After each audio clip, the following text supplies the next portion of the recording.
Hey everybody, welcome back to the Revolution of Being. So this is part two of a conversation we had last week where we dived into the different kind of trauma responses, right? We've got fight, flight, fawn, and freeze. And so we broke down last week our own kind of journey with trauma, but also noticing the tendencies we've had towards the different responses in those situations.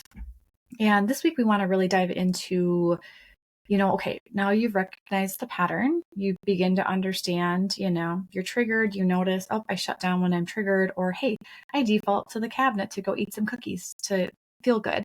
You begin to understand what your patterns are, but then what? How do you, once you have that recognition, how do you begin to rewire the patterns, right? This is all subconscious rewiring work. How do you begin to rewire your brain on a very physical level so that rather than defaulting to an unhealthy pattern, you have a more kind of therapeutic or positive outcome? And again, that's not to say, that these patterns aren't helpful. They got you through a lot of situations and they sometimes can be a default. If I'm deeply triggered, there are times where I definitely go back into old patterns, but that's not the predominant any longer. So we wanted to jump off and just give more kind of context for that. And we said it before, we are not licensed therapists at all. We are women who've had a shit ton of life experience. And so we speak from our own journey. But also, from our training as individuals who, we've done a lot of mindset training ourselves, help clients with that. And then also the trauma informed work that, I definitely been trained within. So, take what resonates as always, leave what doesn't, and, enjoy the conversation today. Yep. Enjoy it because I think it's gonna resonate with a lot of people. So when it comes to trauma, you're spot on. Like there is a time and a place that those responses are very valid. They're needed. If you need to be safe, that's why they're there. Those responses are valid. If you're in a dangerous situation and you need to fight, that fight response better kick in. If you're in a dangerous situation, you need to fawn, it's good to have that kick in. The problem is, like we said in our last episode, is it can take over in ways that we really don't need it. And it becomes more of our default setting and it runs in the background and we don't ever know. We don't know it's there. So what we want to talk about is how do we first identify it? I believe that if we don't see something, we have no choice in the matter. That is kind of the scene playing out in the world right now. We all end up victims when we don't even know what's happening. Sometimes we're happy victims, right? Sometimes we're just like plugging along, being a victim. So the first thing is when I work with my own clients, if we have to do any of this, it's really getting down to how did you respond? How did you respond to that? And then is that how you respond at other situations that are similar? Is there a pattern? The first thing we want to see is, do we have a pattern? You can do this for yourself too. You can write it down. You can keep a journal. You can look back and just be like, anytime this happens, like for me, it was a birthday. Every time a birthday happened, I would sabotage that day intentionally. It was a pattern that happened. And I started to really notice it, like a holiday, a birthday. I'm like, oh my gosh, it's still something I struggle with. But the difference is now I have this awareness of it. So when you have the awareness, you can start to bolster yourself and you can start to go, okay, I know that this is something that happens. So I'm aware of it. What can I do before it happens? Either it's how do I not put myself in that situation right now? Or how do I respond versus react? And it takes all this takes practice. So, long story short, I learned over a long course of time that all of it came back to I've got to love myself and value myself enough to respond in a way that loves myself, validates myself, and gives me peace. And that isn't fighting in most situations. That isn't acquiescing, right? It's holding my boundaries.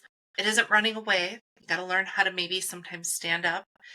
And it certainly isn't going to come in like a freeze state, but those things still happen. It's just practice. So that's step one for me. Realize it and then get ahead of it and just say, okay, I don't know them all. I uncover them all the time. Like, oh, that's another pattern. Yeah. That's another, where's that coming from? And I go inside and I remind myself, that's right. I've got to love myself first in order to feel that coming from the outside back into me. It's like I got to put it out to get it back in. So that's a big thing for me. And, as a part of that too, if you're, I mean, in general, you're in consistently in situations that are triggering, it's also an opportunity to look at like, maybe I'm in the wrong circle or space. And I had this conversation with somebody last week who had commented they just really struggle to find people that can bolster them and really kind of help them feel positive. And it's like, you are the sum of those you're surrounded with. And, I gave this individual some resources on finding, different people who can have probably higher level conversations. And that was something that I witnessed. This is a little bit of a side tangent, but that was something that I dealt with when I was in high school was the individuals I found myself around in high school going into college didn't have a lot of aspirations for much beyond that, and I think a lot of them are still kind of doing just a 9 to 5 job, no degree, whatever. No disrespect to that at all. But my soul was like, there's more for you out there. And I started to get deeply depressed, deeply, deeply depressed. And I ended up completely moving away from the town I was in. I was in college there, ended up moving to the Twin Cities and like needed this hard reset of who I surrounded myself with, which was also kind of a mind F because my self-worth was so low. So I found myself around others and this is no disrespect. These are just lovely humans that are still very good people, but I needed to be in different rooms with people that had higher aspirations for life, who wanted something different. And so as I made that move, I found myself around other people who were similar in with intention and, like-hearted, like-minded. And it was really cool. It was almost like kind of social climbing in a way, like, all right, not in a shitty way, but like in a, like, I'm going to be in a different room so I can have different conversations and be around different people. And that was healing for me because I saw like, okay, I'm worth more than just what I thought I could do. And this is, again, what I was telling this individual last week was, you're the sum of who you're around. So if you're around people that are deadbeats, who are alcoholics and, just not making great choices, you're going to fall into that and your life's going to be real difficult. And so, if you want to up level your life in any capacity, find yourself a different room and find people that, really are where you want to be and have those conversations with them and really kind of make new friends essentially. And it's interesting, you and I are business people, right? So we have opportunities to be in a very broad array of rooms that maybe someone in a career space doesn't have as much opportunity to. But the other thing is, within this conversation about, recognizing our own patterns, it's also recognizing that we can't change someone else's response to us or reaction. So, when you and I talked about that and you've firsthand had to deal with that, and I have as well in a different capacity where it's like I've had to take the high road because this person is not capable of having a conversation that is in any way therapeutic.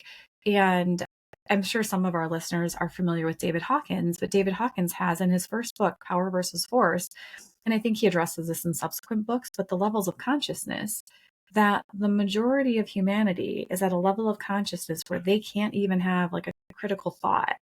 They can't really challenge a belief because they literally can't wrap their mind around that. And I think he said it was like 85% of the population or something. And I believe that very much when I look at society around me, and I'm very fortunate to be in spaces where people can have these higher level conversations. But the masses aren't there, and so if you're wanting, to change your response to a situation, you cannot expect that the other person is going to give you anything that makes you feel good. And I reflect back on my husband and I, when we were together in our younger years. He has 2 boys that are not biologically mine, and the conflicts we got into because of the shared home and dealing with another mom and all of that, and the number of times we would have to take the high road because critical conversation could not happen. And it was so frustrating to always, always, always have to be the person to just walk away and not feel heard and always have to feel like we were giving in. At the same time, it was the best thing that we could do with where we were at, because ultimately, the conflict impacted the boys. So how can we not have that so that the boys can have a really positive experience? And, things have evolved as we've evolved, but those were hard times. They taught me a lot about what I can control and what I can't control.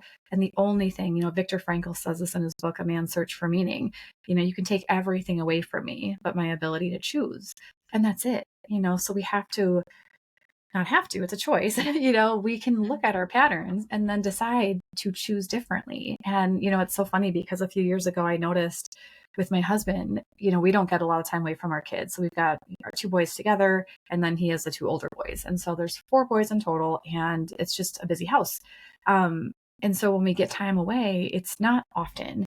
And I would notice that every time we'd be hinging on like a vacation, he would start conflict. He would find something to argue about. And I'm like, why are you sabotaging this? And it happened so often enough that I recognized the pattern and began calling him on it. Fortunately, he is in that level of consciousness where he is reflective, maybe not immediately, but is reflective and able to be like, oh shit, yeah, I am doing that. I don't know why that happens, right? Like, I'm not in his psyche. I'm not sure what's happening on a subconscious level that's driving that conflict. But it's almost like, hey, things are going so well that we can't let this continue to go well. So we got to like throw a little drama in there and like start off the weekend on a shitty note. And so that was just interesting. But now that we've recognized the pattern, it still happens at times, but we don't let it destroy the day or the weekend. He kind of catches himself and pulls it back. But within that, so how to break those patterns? Recognition is huge, right? So I work with a subconscious mind doing hypnotherapy. Hypnotherapy is a fantastic way to reprogram the mind, but it also is through repetition, right? So if you just are finding these patterns and choosing differently, that repetition, just like going to the gym, repetition of, doing your sets are what build the muscle. And that's the same thing with the brain. So whether you decide to do something like a subconscious modality like hypnosis or simply repetition, you're going to be able to create that resiliency to show up differently. And it is a radical lesson in self-awareness that a lot of people aren't willing to do. It's really vulnerable to look at ourselves and our shortcomings and the way that we've shown up in the world. But at the same time, when we look at it through the lens of, that was my little inner child who had those copes because she didn't have any other resources. It's a lens of compassion where you're just like, okay, like little Angie had to do what she had to do. And so grateful for her getting us through that. And now grown up can take over and grown up can choose differently and have healthier relationships and be the change maker so that my kids don't have the same experience. They're going to have, no one's getting out of this earth, without trauma. We're all going to have it. But to what degree is, what we as parents and as individuals begin to have a little more control over. Yeah. And most of us as adults are walking around with the children driving the car. I mean, we're literally driving around as adults in adult bodies where our little kid self is navigating everything. I mean, it's kind of a scary thought when you sit back and you think about that. And there are no boundaries to it. And I think this is something I tried to impart on my kids when they were young. You think of like the drama that happens in the schoolyard, right? The cliques that are formed, the bullying that can happen, the arguments, the pettiness, that does not end when you become an adult. And I think there's that misconception that like once I graduate to adulthood, there's this reasonable expectation. I know I had that because it drove me crazy to feel that in every area of my life. But I really thought this is a childhood thing. And then I got older and I thought this is also an adult thing. But it's an adult thing because we still have the children who are unhealed, totally reasonable, reacting to every situation as if they were a child. And instead of getting into the critical thinking, and that is so true. There have been studies on that of how many people can actually critically think And the numbers are alarming, to your point.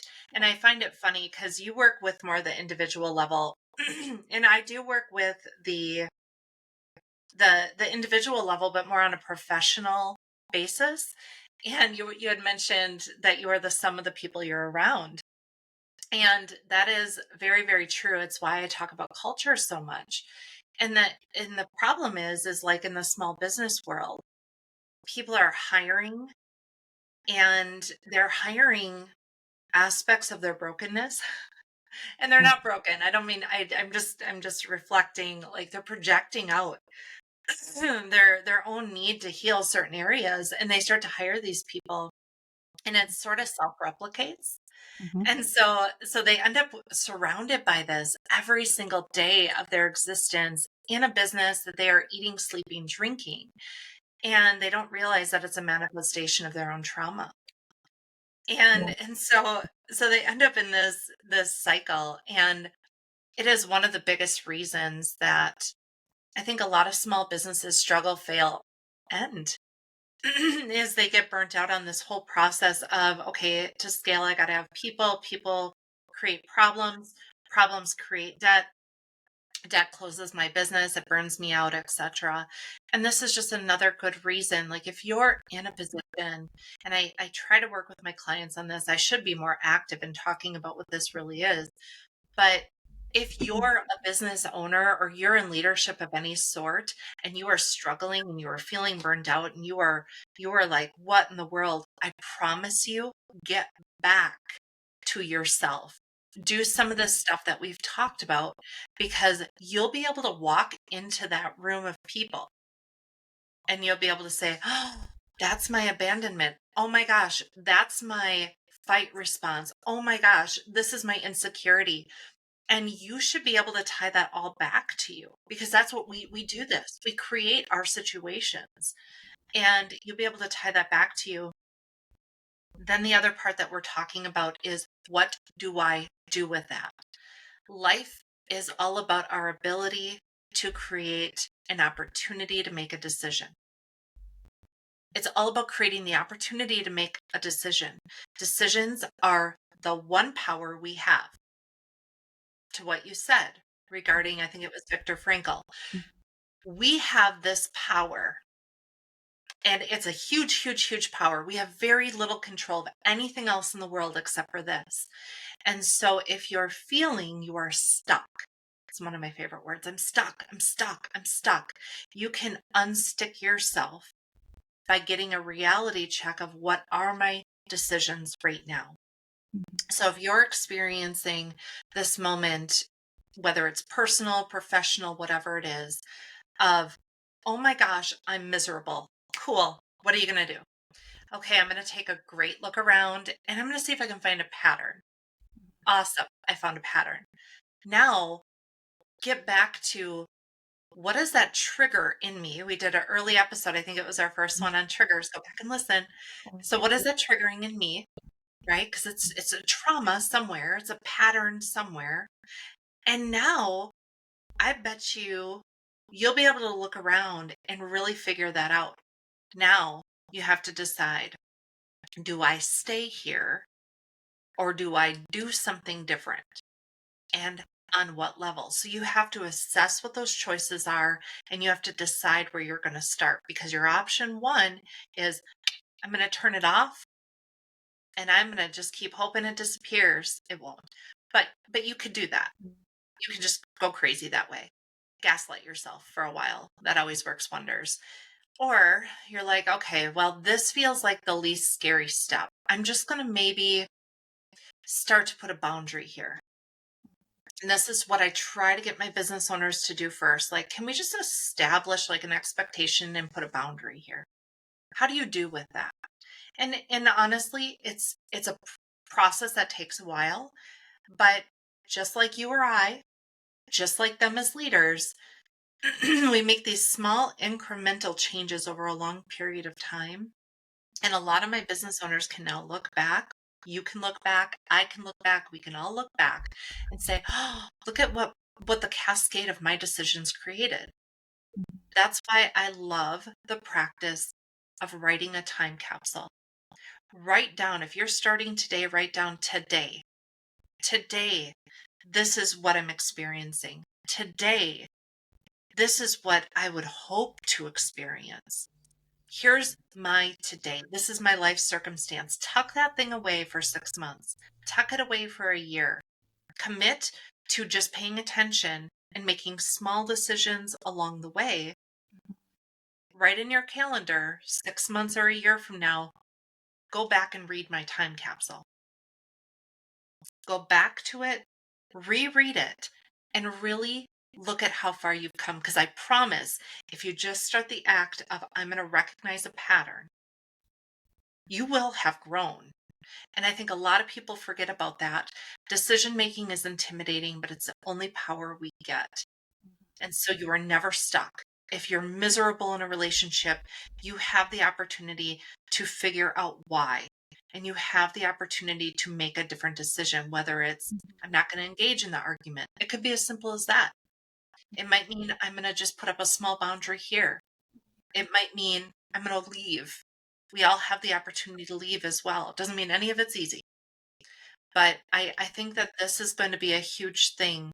If your commitment, which mine is, I know yours is, like, this isn't my forever story, not even today. And I've come eons from where I've been, literal light years. And I'm still like, nope, this isn't it. Like, there's so much more to go and there's so much more to discover.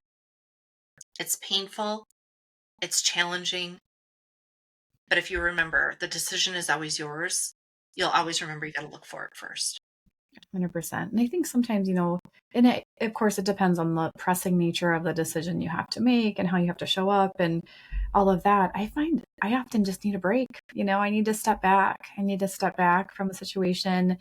I need to stop analyzing it and then honestly meditate on it, go for a walk, talk with someone later, and then I'll get a new perspective, or in the shower, it's like, oh, that's how to handle that. That's the highest, most integral way to approach a situation. And, you and I know, especially as business owners, we have to have really difficult conversations at times, and we have to do really difficult things that are not comfortable. I mean, they push us so far out of our comfort zone, and it happens a lot. And that's, something I was not prepared for when I went from my comfy, cozy job in healthcare to becoming a business owner. This is the biggest, personal development lesson ever. And, not to say that if you're in a job, you're not going through that, but I think it takes a lot more intention if you're doing, kind of the run of the mill, I shouldn't say run of the mill, sorry, but like a steady, what you do each week and it doesn't change. You're unemployed and you kind of have the same, it's very different than, the pushing of what you have to go through or what we choose to go through as business people. And I think if you're a leader of an organization, personal development should be absolutely mandatory. Like, Right. because you're influencing the people around you completely. And I've seen phenomenal leaders and I've seen terrible leaders. And what is the difference? The ability to critically think, the ability to communicate and have conversation. But to do that, you have to be reflective and you have to also know your intention. And I think that's also a huge thing is you and I have talked at times where I've been triggered and I'm like, oof, I can tell that's my ego. Like my ego feels hurt. My ego's triggered. Now, what is the highest way to address this and kind of transcend the ego? What's going to be the most beneficial? I was in a situation this spring where I had made a huge investment and it was going sideways and I was getting extremely stressed out. I mean, it was a multi-5-figure investment. And I was just kind of spiraling with like feeling very attacked, very unheard, all this stuff. And I just had this little blip. I was talking to my husband about how do I move forward? Like emails are being exchanged. This is not going well. Yikes, what's happening here? And I literally sat there like talking with husband and it hit me, this moment of clarity of what is the highest road you can take right now and what's the outcome you want? And I'm like, I want a peaceful resolution and I want this project to be completed. That's it. Like I want us to all get along. Like I will drop my ego. I will drop not feeling heard and like unjust and whatever. And I crafted an email and then I reached out to this person because this was all via email, which we know email exchanges are dicey if you're having a conversation that's in any way heated, and ended up doing, a voice conversation of like, look, no, like I think we're not communicating on the same page here. And how can we move forward right now? Like, I think we all want the same end goal. And it was beautiful. Was it hard as hell? I mean, I was having freaking chest pains and heart palpitations all that whole week, like, I and remember. I I remember was, that whole I was week. talking with you like, oh my God, like what's going on here? And I felt so out of control. But the control I had was, okay, how do I want to show up right now? Do I want to be a bitch and make things difficult and continue to dig my heels in the ground because I don't feel like it's going the way I was told? Or can we compromise and then just freaking move forward and figure it out? And that's what happened. And I think when you approach a conflict like that, like what is the highest possible outcome that can happen here? And then you intend on that, right? And that's not to say the other person's going to be agreeable and as able to have that conversation, but intention is huge. Intention is so huge, and people can feel that from you when you're coming at something with a full heart of like, I just want to have a conversation here. Like, here's how I'm feeling. Here's what's happening.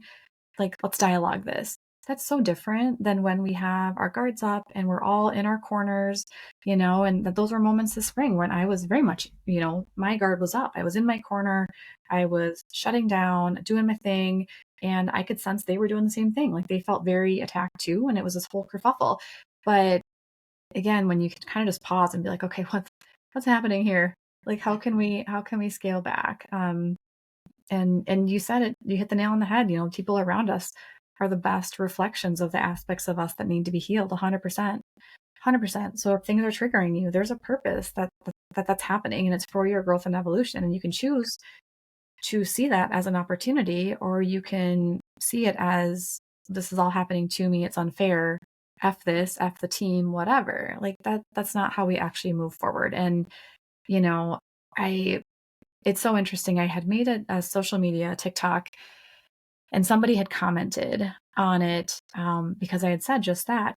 Right now we need to be doing the inner work. Like, it's so important right now with the political landscape, the state of the world, everything else happening, that we're not just bitching in the ethers about everything that's wrong, or ego, everything that's right, like your candidate got in, yours didn't, vice versa, whatever, like drop the shit. So I had made this TikTok saying, right now is really a time of doing the inner work. Like, this is all a reflection of our inner world. And this person had said, how do you even begin to explain the narcissistic leaders that are out there causing just horrific things, and then brought into, the era of the Nazi regime and all of that, right? And he's like, how can you even begin to say that this is an internal thing?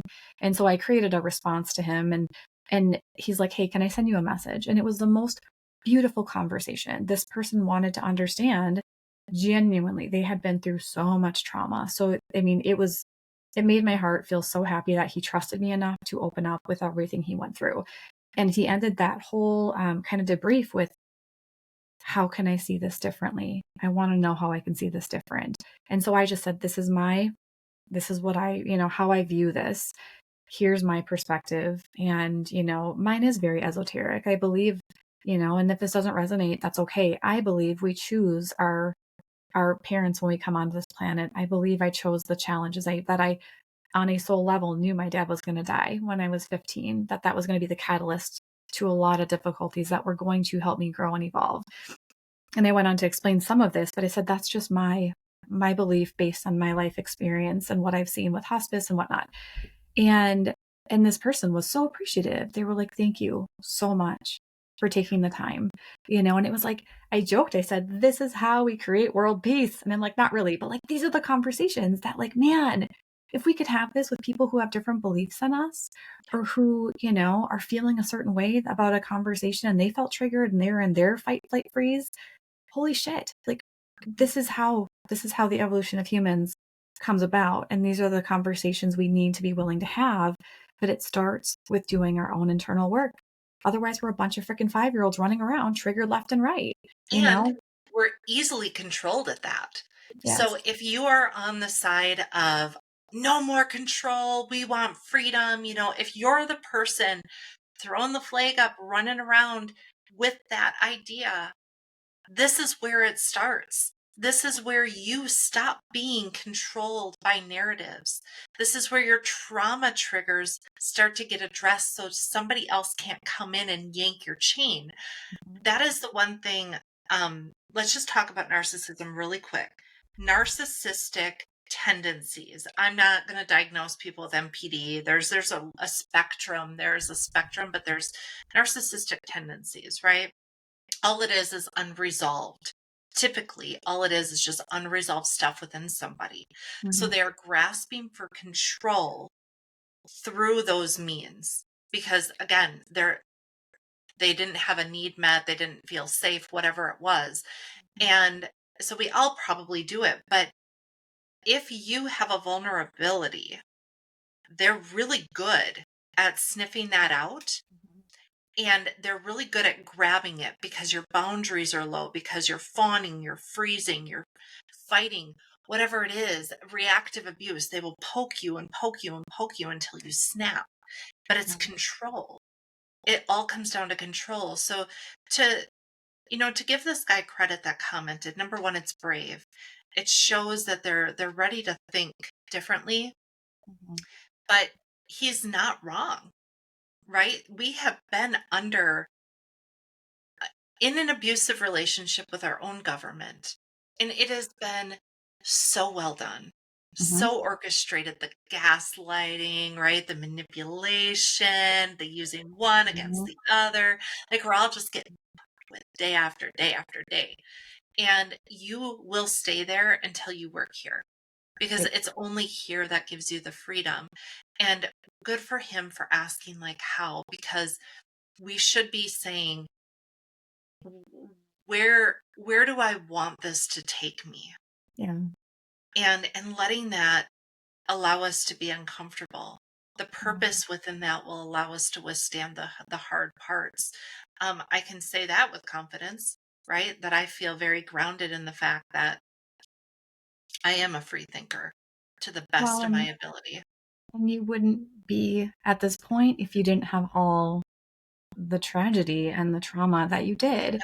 and I really, as I told this person, the most profound warriors I know have been through hell and back, and they're still onward and upward, and that's the difference. And, based on that conversation, I was like, you're not a victim, like, that. And you're doing the work simply by having the conversation.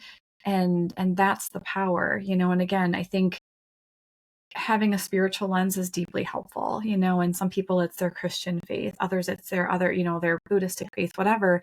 Um, I think it would be very difficult to navigate this world as an agnostic without any kind of belief in a higher power. And I'd love to have a conversation about that with someone if they have a belief set different, because I feel like for me, purpose is in that, there's a lot of purpose in the spiritual side of that, the knowingness. And I say knowingness because I feel this to my core that, we're souls on this planet temporarily having a human experience.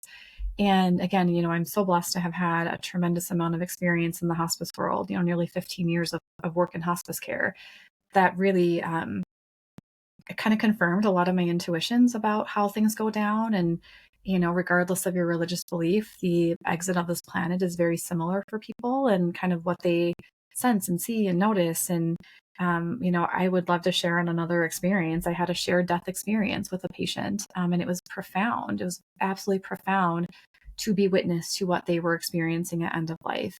And that those have been studied, a lot of work has been done studying what it means to have a shared death experience. But either way, it's like, we're all in this together, and you're spot on. People are waking up in droves to the abuse of power, against us. And, you and I are very much like, I don't know what's going to happen right now.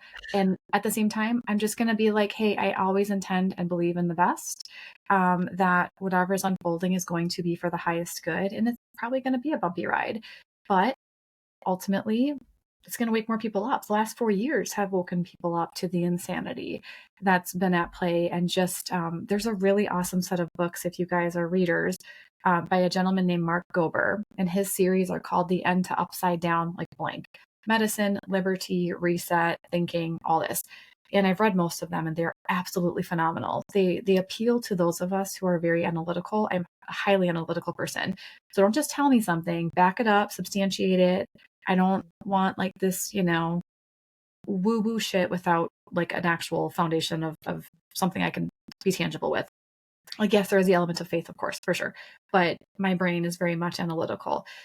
And Mark breaks down, what's happening in society, how we, have been stripped of our rights and this abuse of government we've had, under the guise of protection and all of this. And people are waking up to that, but they're waking up to it because they're doing the healing work. They're questioning things and saying like, God, this feels like when I had that grandpa who was really, really manipulative and like would hold money from us and like do all this stuff. You're kind of like, there's something similar here with our government, and that doesn't seem right. And then you begin to go down these rabbit holes of all the different ways of the fuckery that exists, and you're like, oh my God, like it's everywhere. And my husband's a historian, and he's very pessimistic, I think, about things changing because history has repeated itself. But I'm like, I don't know that at any point in history we've had the ability to awaken as we have with the different social media outlets, and moreover even TikTok. Like I'm a huge fan of TikTok, and sorry if you're not on it, like you're not in the club any longer because you can't download it any further. Like it's exclusive. But TikTok has a lot of platform for people to have more free speech than the other platforms. And that's caused people to just begin to question, like, interesting, I've never thought of that like that. Okay, I'm hearing people talk about this thing. I want to look into this more. Sovereignty was one for me. And I was like, what? Tell me more. What is sovereign? How do I do that? How do I begin to like uncontract myself from government things? Because I know that we're sovereign beings, like we are, but we've had this illusion of control. But because we've been so abused, because we've had so much trauma, and the systems know that, why is this, why are we living in a time of immense psychological warfare? Because it gets into your brain and it messes with you. And it really, I think that's the thing with narcissistic abuse. From what I hear people say is like, you question your ability to judge anything because you don't know up from down, left from right, real from fake. And that's the level of psychological shit that we're being fed from, the institutions around us. And if that doesn't resonate, that's okay. Maybe you're not quite Even our there. own But history. I mean, yeah, if you read some history books, like it's everywhere. Like this is not conspiracy. But again, it starts from, we'll go back to it. It starts from within. It starts with acknowledging your own triggers, beginning to move through them, questioning everything, even yourself. Question everything you think you know. And, the ways you think situations happen. Be open to the fact that maybe that's not accurate. Maybe there's a different story. Maybe there's a different outcome. Maybe there's a different side. So anyways, that was a whole side tangent, but I think it's worth speaking to the power of healing. It's an inside job. And then there's going to you can stand be up. a direct correlation between your healing work and the experience you have in the world. The world will change based upon each individual person doing their own work. That's the war we're in. This is why we're talking about it, because there's no outside way. It takes each one of us going in, choosing to go in, choosing to be uncomfortable, and choosing to do something differently. And we will see the world change based upon that and that alone. Yeah, I mean, this is a phenomenal conversation, and it just gave me so many more ideas for all the other conversations we get to have. But thanks for tuning in. As always, please let us know if there's topics you want us to dive deeper into, and we'll catch you on the next episode. We'll see you guys later.